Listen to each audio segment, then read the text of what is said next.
Hey guys, it's Anyelius here, and today I've got some Conquest Domination close quarters gameplay. But today, what I really want to talk about is something that's been looked over a little bit in terms of new generation consoles, PCs, etc.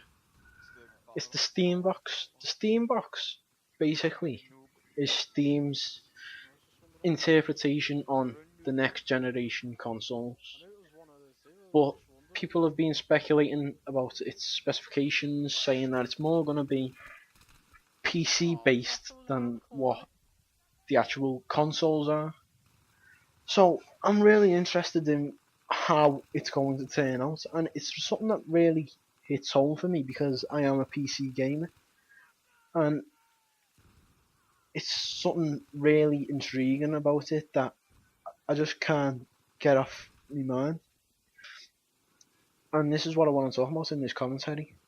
So So first of all, the thing I want to talk about is Steam's Big Picture, which was released back in 2012, I think.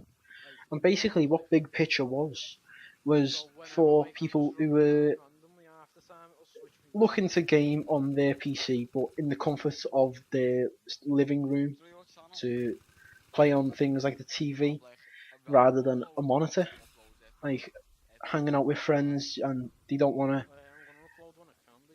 PlayStation or an Xbox, and they have a PC on hand, they might want to use the big picture to play with friends using, let's say, a controller, like an Xbox controller or a PS3 controller, which is used an emulator to be a Xbox 360 controller, whichever is most comfortable.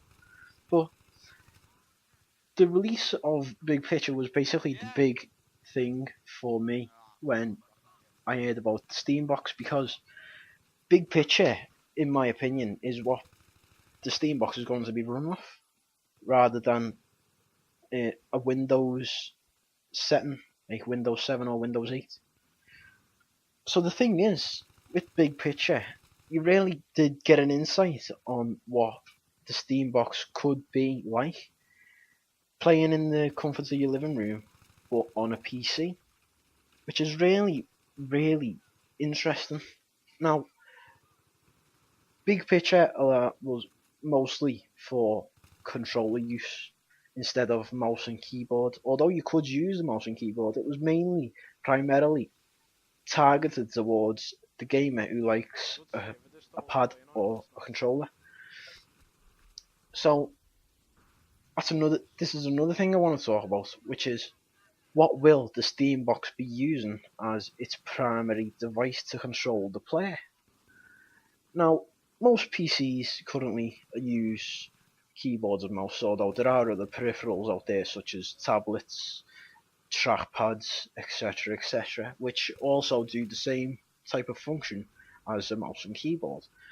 But the controller really was revolutionary when it came to gaming way back in the day when things like the NES were coming out. And it's revolutionised gaming as we see it today, because these new pads, when you think about it, they're great pieces of technology. They're really, really compact, like, things to use for gaming. When you compare it to things like a mouse and a keyboard, you really need a lot more room. But the Steam box is speculated to be more of a PC than a console, although it is considered a console as you can use it in like the comfort of your living room or such and such. But what choices are we going to have in terms of controllability with things like controllers, mouse, keyboard? Are we going to be able to use a mouse and keyboard? And if so, what capabilities will we be able to have? Like, what megahertz will they be producing in terms of polling rates so that there's less latency between your movement and the movement on the screen? What will be able to achieve with the Steam box? A lot of the time with consoles, as I know, I've got a PS3. Back in the day when I used to play that, I used to find sometimes that I used to get a bit button latency when pressing a button and the movement on screen is a little bit late. And with PCs generally, you can control that more than you can on consoles, as you can get things such as mice, keyboards, things with lower latency speeds, so that the actual movement on screen is actually faster than what it may be with another peripheral. So with Steambox, are people going to be able to use both keyboard, mouse, and a controller, or are they able to use one or the other? And if so, if they're able to use keyboard and mouse or a controller, what implications will that have on the game itself? Because everybody knows that a mouse and keyboard are more accurate in terms of games like FPS games. It enables you to be more precise with your movements with the mouse, whereas as opposed to a controller which has dead zones in the analogs, which are more geared for gaming, but they're not as accurate as a mouse can be.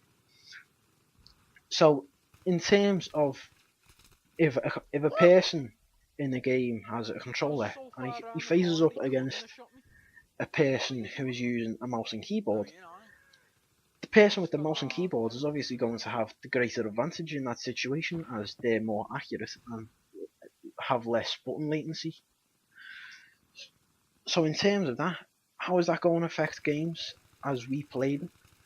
How is it going to impact people playing the games, wanting to play the games? Are they going to have to buy a mouse and keyboard, or are they going to get a controller with the Steambox itself?